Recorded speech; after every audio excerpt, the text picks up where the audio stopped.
오늘은 이제 우리 주님께서 이 땅 위에 육체를 입으시고 오신, 육체를 입으셨단 말이 맞지 않죠. 육체로 오신, 이 땅 가운데 오신 그 오심을 기념하고 감사하는 날입니다.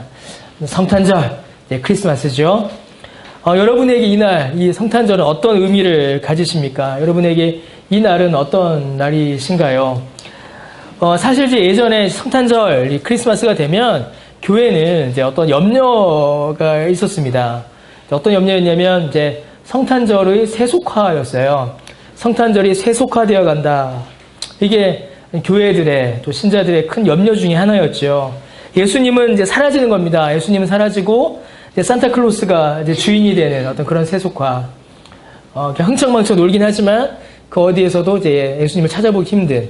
예수님이 등장하긴 하지만 좀 이제 이상하게 나타나는 어떤 그런 세속화에 대한 염려가 성탄절이 다가올 때마다 교회에 있었습니다. 그런데 지금은 조금 이제 상황이 좀 바뀌었어요.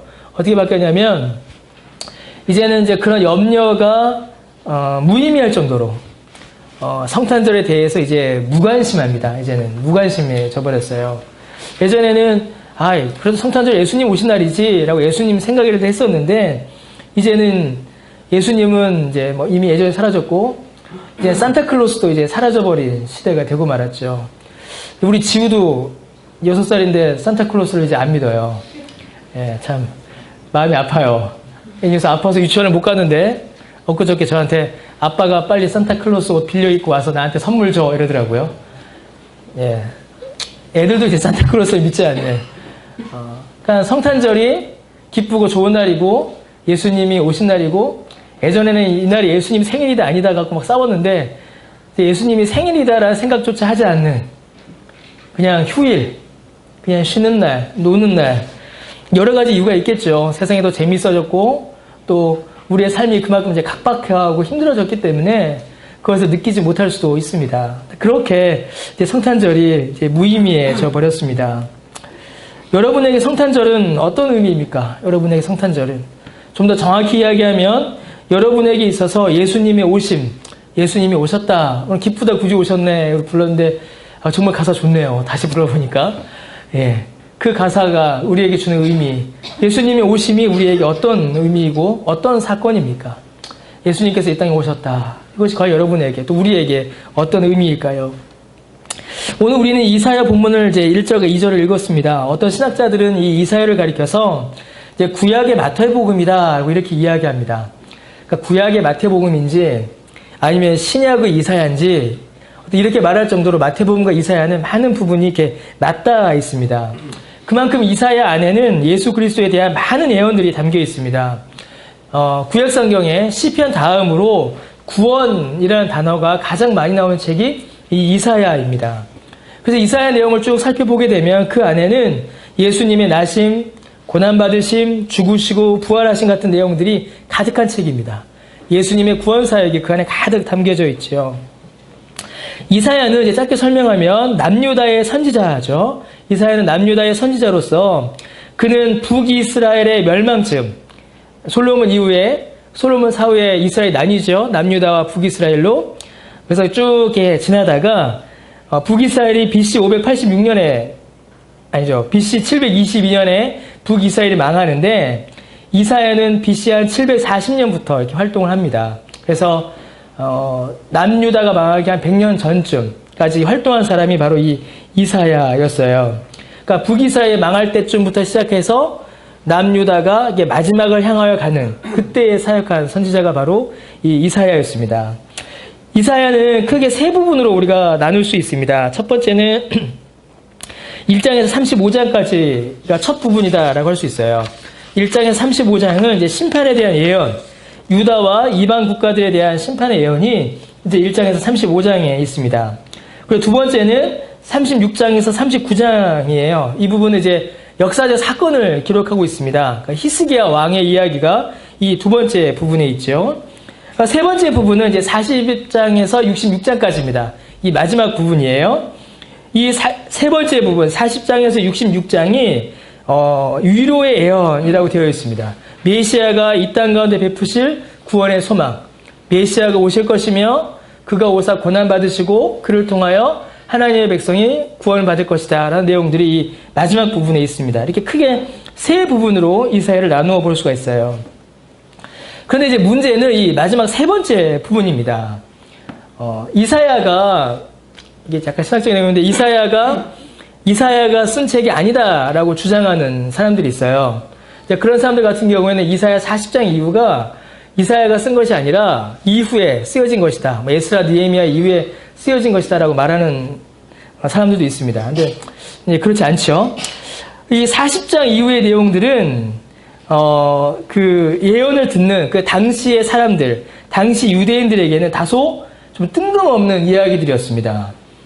이사야가 이스라엘 백성들에게 탁 나와서 유다 사람들에게 이 40장 이후의 예언을 쭉 하는데 사람들이 듣기에는 좀 이상한 이야기였다는 거예요. 그들의 현실과 맞지 않는 이야기였습니다. 첫 번째 부분, 1장에서 35장은 좀 듣기 싫은 소리예요. 니들 혼난다, 니들 망한다, 그렇게 살면 안 돼. 그것이 좀 듣기 싫은 소리여도 양심을 건드는 이야기였습니다. 현존하는 나라, 그들의 나라와 주변 국가들, 그리고 자신들의 눈에도 보이는 그 실제로 일어나는 그 타락에 대한 경고들이었기 때문에 듣기는 싫어도 상관없는 소리는 아니었어요. 그들의 삶에 적용이 되는 말씀이었습니다. 두 번째 부분 역시 현존하는 왕, 그 히스기야의 왕이었기 때문에 그것이 좀 더 실제적인 교훈으로 그들에게 다가왔다는 겁니다. 그러니까 첫 번째, 두 번째 부분은 요즘 말로 이야기하면 적용이 쉬웠던 거예요. 우리의 삶에 맞닿는, 삶을 터치하는 그런 말씀드렸습니다. 그런데 40장 이후의 기록은 그 성격이 달라요. 틀려져 버립니다. 40장 이후의 말씀들은 정말로 좋은 말씀들이 그 안에 가득합니다. 우리가 읽은 1절과 2절의 말씀과 같이 회복, 구원, 위로 이런 내용들이 가득한 게 40장에서 66장이에요. 그들을 구원할 메시아와 하나님의 어린 양에 대한 예언이 그 안에 있습니다. 그러나 아무리 좋은 이야기라 하여도 40장 이후의 내용들은 그 당시 사람들에게는 낯선 이야기였습니다. 1절에 보니까 하나님께서 이사야에게 말씀하시기를 너희는, 여기 너희 이제 복수라고 되어 있지만 사실 이제 이사야 한 사람을 가리키는 거예요. 이사야와 그 선지자들이죠. 이사야를 가리키는 건데 너희는 위로하라, 내 백성을 위로하라 라고 이렇게 하나님께서 말씀하세요. 그리고 그 위로의 내용을 살펴보니까 2절에 노역의 때가 끝났고 죄악이 사함을 받았으며 여호와의 벌을 배나 받았다. 이렇게 위로를 전합니다. 이는 이 2절의 말씀은 이스라엘 백성, 이 남유다 백성들에게 있어서는 그들의 현실과 완전히 동떨어진 이야기였습니다. 완전히 동떨어진 이야기였어요. 곧 이 말씀을 듣는 그들은, 그리고 이 말씀이 선포되는 그 당시에는 노역이 없었습니다. 죄사함을 받을 일도 없었고 하나님의 벌을 실제로 받지도 못한 상태였습니다. 노역을 하지도 벌을 받지도 죄에 대한 어떤 정죄를 받지도 않은 상태였다라는 것이죠. 그러니까 당하지 않았으니 필요도 못 느끼고 필요도 못 느끼니 감사나 감동도 당연히 없고 그들의 삶과는 전혀 상관없는 이야기처럼 들려지고 있는 겁니다. 건강한 사람에게 와서, 아주 신체가 완벽하게 건강한 사람에게 와서 당신 내일부터 건강해질 겁니다 말이 의미가 없죠. 몸이 아픈 사람에게 와서 당신 내일부터 건강해질 겁니다 라고 해야 그 말이 의미가 있고 그 사람이 말하는 치료법들을 적용하게 되는 겁니다. 근데 유다 사람들에게는 이 위로의 말씀이 뜬금없는 이야기, 상관없는 이야기였다라는 것이에요. 왜냐하면 좀 더 살펴보면 그들의 현실이 이 위로의 말씀과는 전혀 반대의 상태였기 때문입니다. 나라가 부강했습니다. 히스기야 왕의 시대를 지나면서 나라는 번영했어요. 오히려 나라가 크게 번영했습니다. 그래서 외국 사신들이 막 보러 오고 그러죠. 나라만이 아니라 종교적으로도 유다는 부흥했습니다. 수많은 종교기관들이 이미 세워져 있었고 또 그 종교기관들마다 제사장과 또 많은 선지자들이 있었습니다. 그러니까 종교도 부흥하고 있었어요. 나라도 부흥하고 종교도 부흥하고 있었죠. 특별히 북이스라엘과 달리 이 남유다에는 예루살렘이 있었죠. 그리고 예루살렘에는 하나님의 성전이 있었습니다. 하나님이 그들과 함께 하신다라는 믿음이 그들에게 늘 있었어요.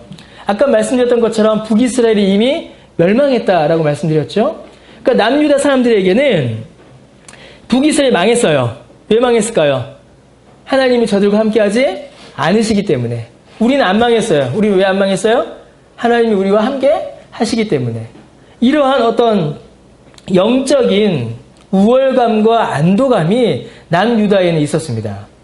그러니까 나라도 부흥하고 나라도 부강해지고 그들의 종교, 그들의 어떤 신앙, 그들의 종교 활동 역시 좀 더 부흥하고 융성해지고 어떤 성공의 증거들이 막 나타나고 있는 그때였다라는 것이죠. 사회적으로, 정치적으로, 종교적으로, 영적으로, 육적으로 전혀 아쉬움이 없던 때가 바로 이 유다 때였습니다. 그러니 아무리 회복을 이야기하고 구원을 이야기하고 위로를 말해도 그들에게는 별 의미가 없던 것이에요. 이스라엘을 향하여 하나님께서 너무나도 놀라운 구원과 회복과 메시아의 소식을 전하셨지만 이들에게는 별 의미 없었습니다. 그냥 무관심할 수밖에 없었고 그냥 뜬금없는 소리였고 그들의 삶과는 어떤 상관없는, 그들의 삶과 전혀 다른 그런 삶이었던 것이죠. 그러나 하나님께서 바라보시는 그들의 실체, 그리고 하나님께서 말씀하시고 하나님께서 인정하시는 그들의 실제 모습은 전혀 달랐습니다. 전혀 달랐습니다. 하나님께서는 그들의 비참함을 보셨습니다. 그들이 겉으로 보기에는 안정을 누리고 있고 평화와 번영과 부흥을 이루는 것처럼 보였지만 하나님이 보시기에 그들은 너무나 비참하고 악한 상태였습니다. 그래서 이사야가 어떻게 구성돼요? 앞부분에는 죄, 심판에 대한 예언이 있고 뒷부분에 구원과 회복을 말씀하고 계신 겁니다. 그러나 이스라엘 백성들은 그들의 비참함을 전혀 알지 못했습니다. 자신들이 회복이 필요하고 구원이 필요하고 위로받아야 되는 존재다라는 사실을 전혀 자각하지 못했습니다. 자신들의 죄를 전혀 깨닫지 못했고 죄를 깨닫지 못하니 하나님의 심판에 대한 두려움 역시 전혀 가지지 못했습니다. 죄와 심판에 대하여 전혀 자각하지도 깨닫지도 못하니 위로와 구원에 대한 이해 역시 무의미하고 뜬구름 같을 수밖에 없었던 것이죠. 그저 그들은 자신들의 현실에 만족하고 있었습니다. 그것이 전부라고 믿었어요. 나라가 부강해지고 개인의 삶이 안정을 이루고 종교활동 역시 원활히 부흥하고 있으니까 곳곳에 성전이 세워지고 제사장과 선지자들이 열심히 활동하고 있으니까 우리의 가정경제가 좋아지니까 나라가 부강해지니까 걱정과 염려를 할 필요가 전혀 없었던 겁니다. 그들의 풍족한 영육간의 현실이 그들의 눈과 귀를 오히려 가리고만 것이죠. 여러분 혹시 우리의 평탄함이, 현실의 만족이 우리의 실체를 보고 깨닫는 눈과 귀를 가리고 있지는 않습니까?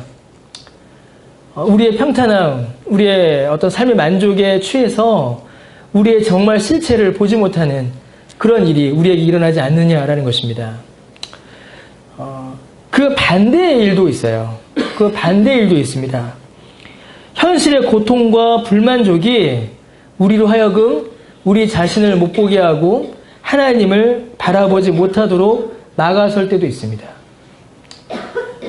우리의 번영이 우리의 눈을 가리기도 하고 우리의 고통이 우리의 눈을 가리기도 한다는 것입니다. 우리의 풍요와 만족이 우리 자신의 실체를 깨닫지 못하게 하고 하나님으로 가는 우리의 눈길을 막으며 우리의 고통과 염려가 그와 같은 일을 하기도 한다는 것이죠.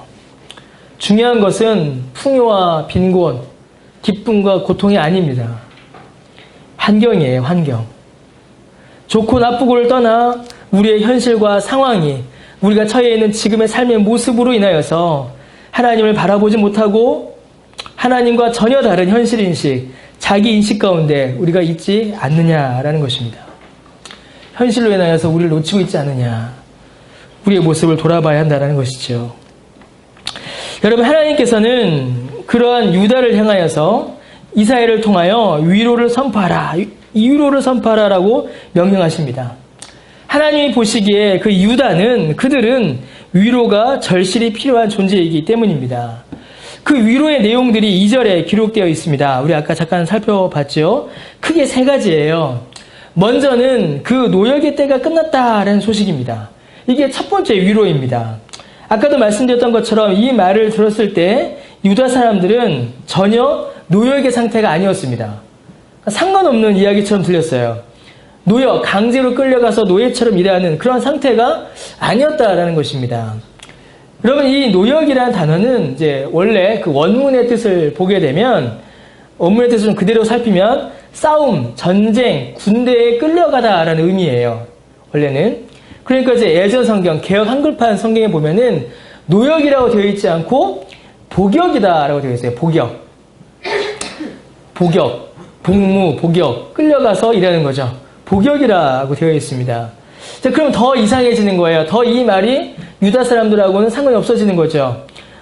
말씀이 선포되는 이때는 전쟁의 때가 아니라 오히려 평화와 번영의 때이기 때문에 그렇습니다.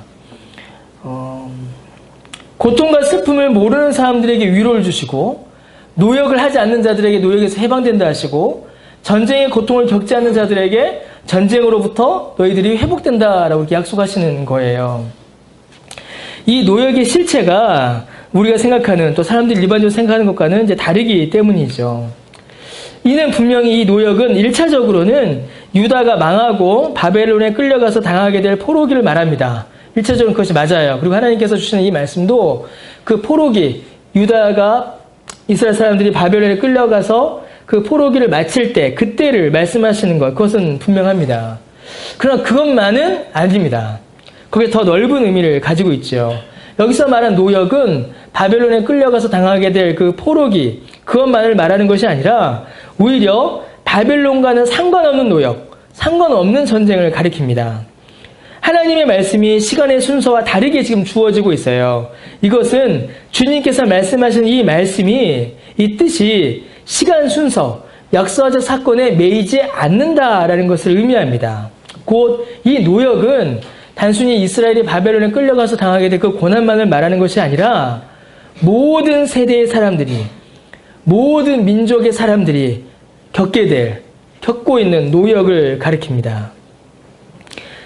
노역을 당하고 있고 비참하고 고통스러운 전쟁 중에 분명히 있으나 전혀 깨닫지도 자각하지도 못하는 노역과 전쟁을 가리킵니다.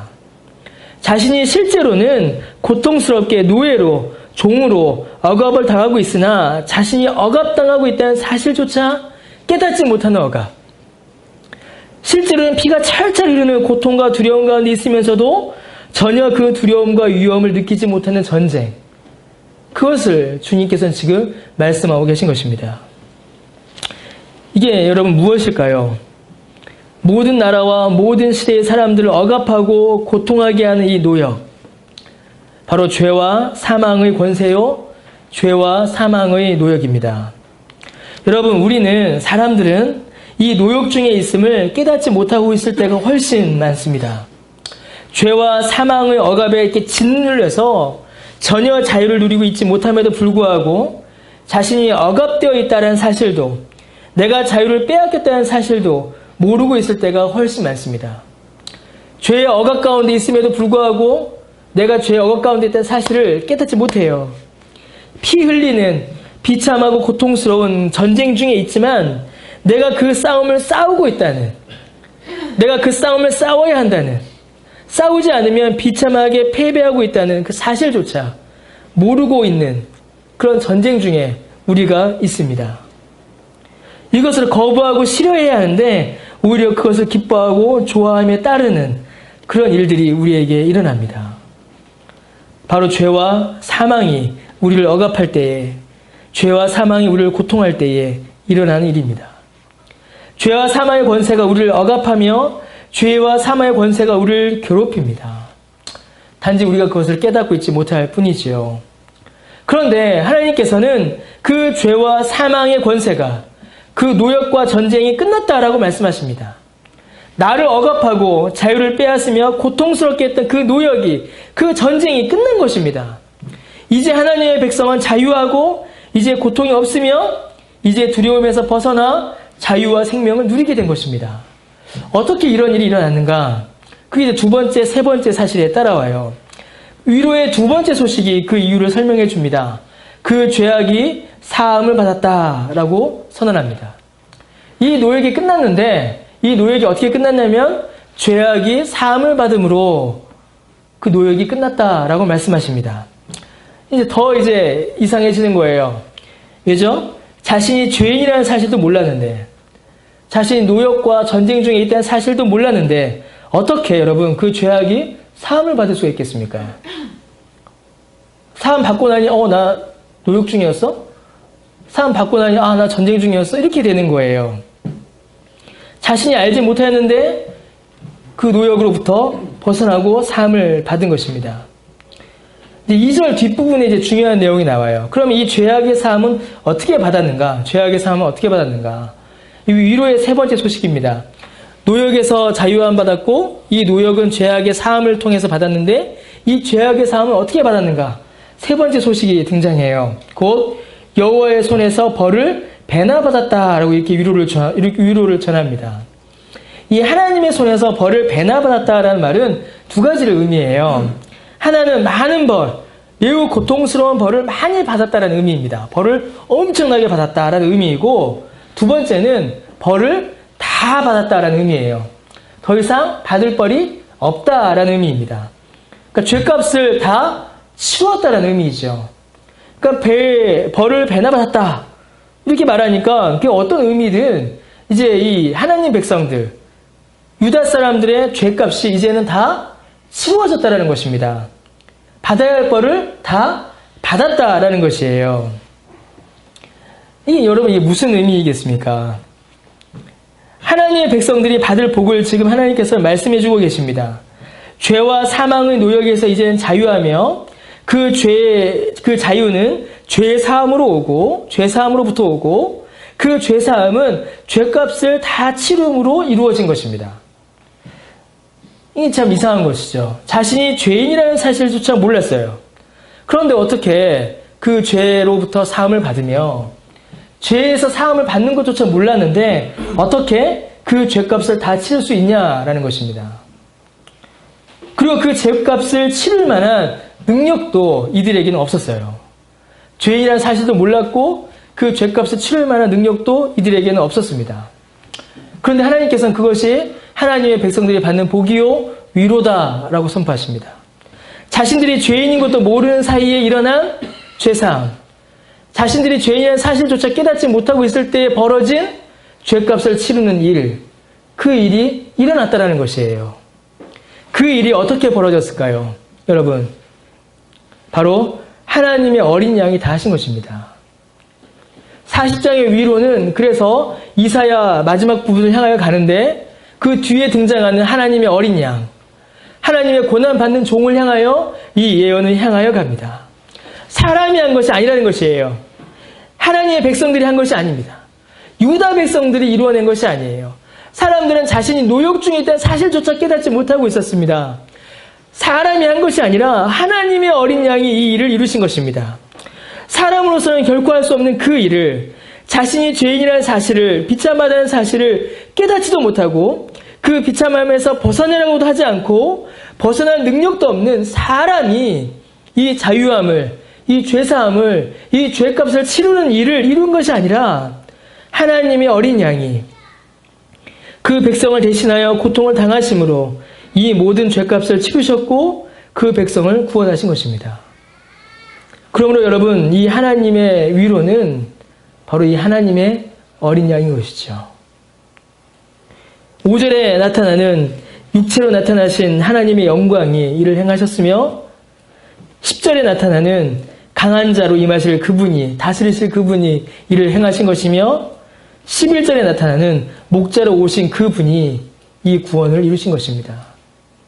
바로 하나님의 어린 양이신 예수 그리스도가 이 땅에 오심으로 그 모든 일을 이루어 놓으신 것이죠. 여러분, 이 말씀을 우리에게 한번 적용해 봅시다. 여러분, 우리가 받은 구원, 우리가 받은 죄사함이 여러분 바로 이렇게 우리에게 주어졌습니다. 여러분, 우리가 어떻게 죄사함을 받고 구원을 받을 수 있을까요? 우리가 어떻게 하면? 우리가 잘 알다시피 사람의 힘으로는 안 됩니다. 사실 우리의 힘과 능력으로는 유다 사람들과 똑같죠. 우리가 죄인이라는 사실조차도 알지 못해요. 내가 죄와 사망의 그 노역 가운데 있구나. 죄와 사망의 그 피 흘리는 전쟁 가운데 있구나. 그런 내가 죄인이구나 사실조차도 깨닫지 못합니다. 양심이 좀 예민하여서 자신의 악함을 깨닫는 사람이 간혹 일어납니다. 그러나 그것을 벗어날 만한 능력이 우리에게 존재하지 않아요. 그러니까 우리가 알게, 우리가 모르게 그 노역, 죄의 노역, 죄와 사망의 억압 가운데, 고통 가운데 우리는 이렇게 묶여 있는 것입니다. 예수님을 믿으면 구원을 받고 죄사함을 받습니다. 이건 우리에게 주어진 복음의 내용이죠. 그러면 여러분, 우리가 예수님을 믿는다는 사실 때문에 우리의 믿음이 이유와 근거가 되어 죄사함을 받을까요? 우리가 예수님 믿으면 구원 받는다라고 할 때 이 믿음이 구원의 이유요 근거가 되냐라는 것입니다. 여러분, 사실은 그렇지 않습니다. 여러분, 우리는 예수님을 믿을 때에 어떤 일이 벌어지게 되냐면, 예수님을 믿을 때에 내가 이미 죄사함을 받았다는 사실을 깨닫게 됩니다. 예수님을 믿는다는 믿음은 내가 구원받았다는 사실을 깨닫는 자각입니다. 내 죄사함을 이미 받았다. 내 죄값이 나도 모르는 사이에 이미 다 치루어졌다는 사실을 예수님을 믿을 때 깨닫고 자각하고 확인하게 되는 것입니다. 내가 예수를 믿은 그 시점과 죄사함, 구원을 받은 시점이 여러분 일치할까요? 일치하지 않습니다. 내가 만약에 예수님을 믿은 그때 구원받았다라고 이렇게 믿어버리면 이건 이제 구원파가 돼버려요. 나중에 기회 있을 때 한번 살펴보도록 하겠습니다. 여러분, 우리가 언제 죄사함 받았나요? 다시 한번 여쭤보죠. 우리가 언제 죄사함 받았죠? 우리의 죄사함은 언제 이루어졌습니까?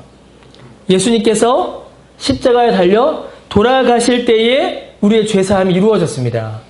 내가 예수님을 믿을 때에 죄사함이 이루어진 것이 아니라 우리의 죄사함은 예수님이 십자가에 달려 돌아가실 때에 그때 이루어졌습니다.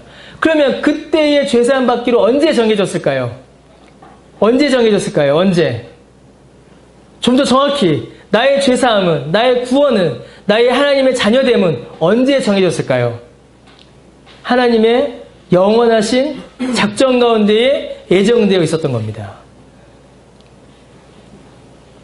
우리의 죄사함은 예수님께서 십자가에 달려 돌아가셨을 때 이루어진 것이며 하나님의 영원한 계획 안에 그렇게 정해져 있던 것입니다. 그러면 뭐예요? 우리가 예수를 믿는, 예수님을 구주로 믿는 그때에는 어떤 일이 일어난 겁니까? 감추어졌던 그 사실이, 우리가 모르게 이루어졌던 그 은혜가 드러나는 것이죠. 감추어졌던 그 은혜의 복음이, 감추어졌던 그 은혜의 사실이 우리가 예수님 믿을 때에 밝히 드러나며 그것을 우리가 깨닫게 되며 그것을 자각하게 되며 그 은혜에 감사하게 되는 것입니다. 그래서 우리가 믿음 때문에 구원을 받은 것이 아니에요. 믿음 때문에 구원받은 것이 아닙니다. 믿음으로 구원받는다라고 이야기합니다. 구원받은 자는 우리가 믿음 때문에 구원받는 것은 아니지만 구원받은 자는, 구원받은 하나님의 자녀는 그래서 반드시 예수 그리스도를 믿는 믿음을 고백하게 되는 것입니다. 믿음 때문에 구원받는 것은 아니지만 구원받은 자는 예수님을 믿는 믿음을 반드시 고백하게 되는 것이에요. 내가 알지 못하던 그때에, 내가 깨닫지 못했던 그때에, 심지어 내가 예수님을 부인하고 믿음을 거부하고 예수님을 향하여서 철저히 무관심으로 있었던 그때에, 나 이제 예수님 싫어, 하나님 미워 하고 등 돌렸었던 그때에, 나는 이제 하나님과 상관없어, 하나님 나에게 더 이상 관심을 가지지 않으셔, 하나님을 찾는 일이 나에게 무의미해, 그렇게 내가 하나님께로 등 돌렸었던 그때에, 그때에도 나를 향하신 하나님의 사랑은 전혀 변함이 없었던 것입니다. 그때에도 나는 하나님의 자녀였고 그러한 죄에도 불구하고 하나님께서는 나를 하나님의 자녀로 택하신 것이며 예수 그리스도는 그런 나를 위해서 십자가에 못 박혀 죽으신 것입니다. 예수 그리스도가 우리의 죄악을 사하시고 우리의 모든 죄값을 치르셨습니다. 우리가 모르는 때에. 이것이 주님께서 우리에게 주시는 위로의 본질이며 핵심이지요. 이것이 영원한 우리의 위로요, 영원히 안심할 수 있는 약속이며 평안의 사실입니다.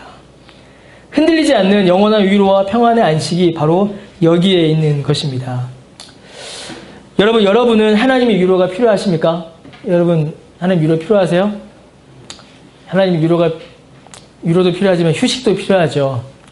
여러분 하나님의 위로와 휴식이 필요합니다. 여러분 슬픈 자입니까? 여러분 슬프세요? 어떠세요? 예. 제가 막 슬픔을 강요하는 거 아닙니다. 그럼 어떠세요? 여러분 고통받고 있습니까?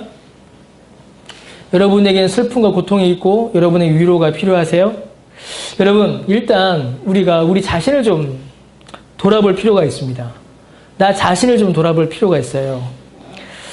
우리의 웃음 뒤에 있는 그 눈물, 우리의 기쁨 뒤에 숨겨져 있는 그 괴로움, 우리의 번듯한 겉모습 뒤에 숨겨져 있는 우리의 비참하고 고통스러운 더럽고 추한 그 죄의 모습을 우리가 사실은 먼저 살펴봐야 합니다. 우리는 우리를 이렇게 잘 포장하고 우리는 우리를 잘 이렇게 숨길 수 있어요. 여러분 세상에서 제일 속이기 쉬운 사람이 누굴까요? 네, 자기 자신입니다. 자기 자신을 가장 쉽게 속일 수 있어요. 우리는 그렇게 우리 스스로를 속일 수 있습니다. 그래서 내 안에 있는 슬픔도, 내 안에 있는 고통도, 내가 저질러놓은 죄의 추악함도 사람들이 보지 않는 곳으로 숨겨놓을 수 있어요. 나를 둘로 나눌 수도 있고 나를 셋으로 나눌 수도 있고 내 안에 마음을 1층, 2층, 3층으로 덮어놓을 수도 있다는 것입니다. 여러분 오늘 우리는 우리의 그 죄의 비참한 모습을 먼저 끄집어낼 필요가 있습니다. 유다 사람들이 그렇게 극심한 죄악에 있었음에도 불구하고 그들의 죄악을 바라보지 못하고 그들에게 있었던 풍요와 번영으로 덮어놓았던 것처럼 이제 그것을 좀 걷어내고 우리를 덮고 있는 것도 좀 걷어내고 우리의 본 모습을 좀 볼 필요가 있어요. 여러분 그 고통과 슬픔이 어디에서 왔습니까? 우리의 고통, 우리의 슬픔 다 어디에서 왔을까요? 여러분 다 죄에서 온 것입니다. 내 욕심이 나를 고통스럽게 하죠. 다른 사람의 욕심이 나를 고통스럽게 하기도 합니다. 혹은 내 욕심이 다른 사람을 고통스럽게 하기도 합니다. 바로 그 욕심이 죄를 낳고 그 죄가 사망을 낳는다라고 성경은 우리에게 가르칩니다. 우리가 벗지 못하고 있는 그 죄의 세력이 우리를 고통스럽게 하고 힘들게 하고 슬프게 합니다. 단지 그것을 우리가 외면하고 있을 뿐이에요. 여러분, 예수 그리스도 오심이 왜 우리에게 기쁜 소식이 될까요? 예수님이 이 땅 가운데 오셨다라는 이 이야기가 왜 우리에게 즐거운 복음이 되겠습니까? 세상 많은 사람들이 무관심하잖아요. 설교 초대에 얘기한 것처럼 산타클로스를 바라본다거나 아니면 그냥 무관심해 버려요. 유다 사람들처럼 위로의 기쁜 소식을 받지 않고 그냥 무관심합니다. 그냥 무관심. 우리도 그럴 수 있어요. 교회를 10년, 20년, 30년 다니면서 성탄절이 우리 안에 무의미해질 수 있습니다. 저는 청년 때 성탄절이 정말 힘들었어요. 청년 때. 중고등부 교사 때. 청소년, 주일학교 교사, 특히 주일학교 교사할 때. 왜 그러죠? 성탄절만 되면 뭘 해야 돼요? 행사를 해야 되잖아요, 행사를. 그래서 24일 밤에 무슨 성탄 축하 행사 때는 교회가 바글바글 합니다. 근데 25일날 예배 드리면 어떻게 돼요, 교회가? 텅 비어요. 왜 그러겠어요? 그 행사 준비하느라고 다들 뻗었거든요. 밤새 놀고. 그렇게 10년, 20년 신앙생활을 하면서 성탄절이 이제 무의미해집니다. 아, 그냥 크리스마스네. 기쁨도 없고, 짜증만 나고, 아, 또 행사 준비해야 되네. 귀찮아지고, 막 그런 일들이 알게 모르게 우리 안에 10년, 20년의 신앙생활 가운데 쌓여지면서 크리스마스가 무의미해져요. 크리스마스 뭐하고 놀까? 크리스마스 때 누구 만날까? 크리스마스 때 어디로 여행 갈까? 이런 것들이 크리스마스의 주제가 됩니다. 제가 그 나쁘다는 얘기 아니에요. 휴일이니까. 휴일이니까요. 휴일이잖아요. 오늘은 주일이죠. 그러나 크리스마스의 날이 중요한 게 아니라 크리스마스가 무엇인가? 그리스도의 오심, 그리스도께서 이 땅 가운데 태어나심의 그 의미가 무엇인가를 우리가 놓쳐서는 안 됩니다. 그것을 우리가 잃어버려서는 안 돼요. 여러분, 그리스도의 오심이, 예수 그리스도의 오심이 왜 우리에게 기쁜 소식이 됩니까? 예수님이 오셔서 우리를 이 죄의 노역에서 해방시켜 주시기 때문입니다. 그가 오사 우리를 이 죄의 전쟁으로부터 승리하게 해주시기 때문입니다. 그가 오사 우리의 모든 죄값을 다 치루어 주셨고 우리에게 생명과 구원을 주시기 때문입니다. 소망이 없고 사랑이 없으며 위로가 없는 이 땅에서 살아가는 우리에게 믿음을 주시고 소망을 주시며 사랑을 주시고 위로해 주시기 때문입니다. 세상이 주는 일시적이고 제한적이고 말초적인 위로가 아니라 그냥 지나가 버리는 위로가 아니라 영원한 생명의 위로, 영원한 죄사함의 위로, 영원한 자유와 기쁨과 영광과 즐거움의 위로를 주님께서 우리에게 주시기 때문입니다. 여러분, 이사야 당시 유대인들처럼 예수님의 오심은 우리에게 결코 뜬구름 잡는 소리가 될 수 없습니다. 그리스도의 오심은, 예수 그리스도의 오심은 그냥 피곤한 날, 그냥 노는 날, 그냥 즐거운 날, 행사하는 날로 그칠 수가 없습니다. 무의미한 날, 무관심한 날, 그냥 지나가는 날이 될 수가 없어요. 결코 그런 날이 우리에게 될 수 없습니다. 여러분, 이 날은 기쁜 날이고, 이 날은 감사한 날이고, 이 날은 영광스러운 날입니다. 왜요?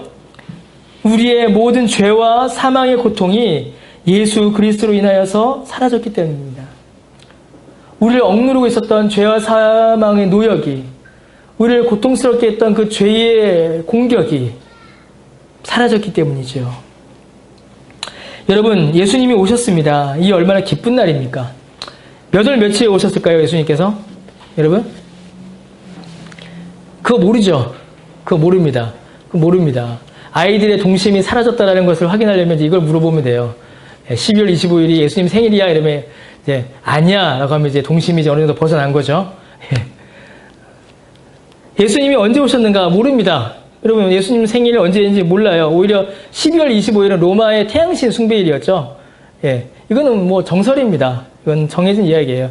로마의 태양신 숭배가 로마가 기독교하다면서 태양신 숭배일이 그냥 예수님 오신 날로 바뀐 겁니다. 사실은. 그래서 12월 25일이 예수님 나신 날, 뭐 이렇게 말하는 건 사실은 이제 무의미해요. 그건 모릅니다. 12월 25일에 안 오셨을 수 있어요. 안 오셨을 수 있습니다. 그런데 12월 25일에 오셨을 수도 있어요. 확률은 365분의 1이에요. 예수님이 언제 오셨는지, 예수님이 뭐 어느 날 오셨는지 아무도 모릅니다. 그게 중요한 게 아니에요. 날짜가 중요한 게 아닙니다. 러시아 정교회는 1월 달에 성탄절을 지켜요. 그게 중요한 게 아니에요. 중요한 건 몇 월 며칠 몇 시에 그분이 오셨다라는 그 날짜가 중요한 것이 아니라 중요한 건 그분이 오셨다라는 사실입니다. 그분이 우리를 자유케 하시려고 이 땅 가운데 오셨다는 것입니다. 그래서 여러분, 성탄절은 12월 25일만이 아니죠.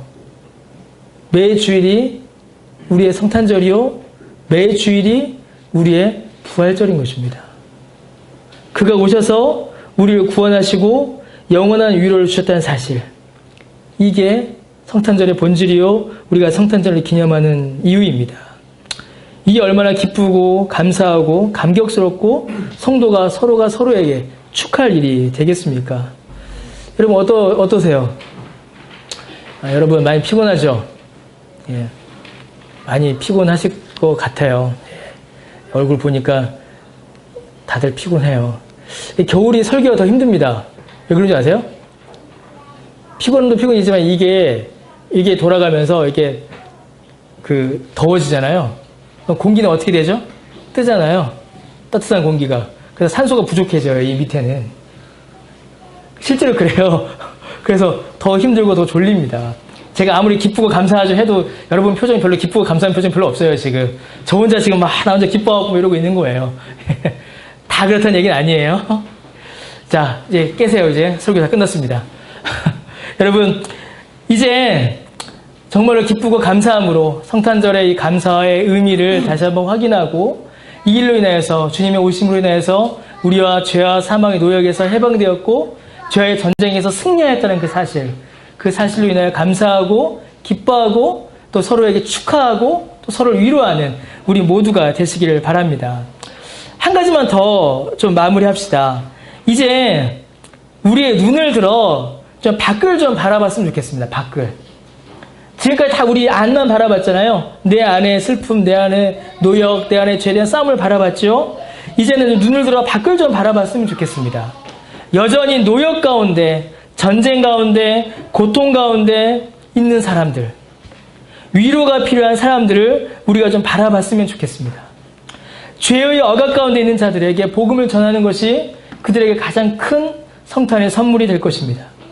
고통과 슬픔 가운데 있는 자들을 위하여 기도하며 그들에게 주의 위로와 능력과 사랑을 전하는 것이 그들의 큰 은혜의 선물이 될 것이다 라고 믿습니다. 그리하여 이 성탄절이 그리스도 오심을 기념하는 이 날이 주께서 주시는 위로가 우리 모두에게, 여러분에게, 우리 모두의 심령에 충만하게 되기를 주의 이름으로 축원합니다. 예, 기도하겠습니다.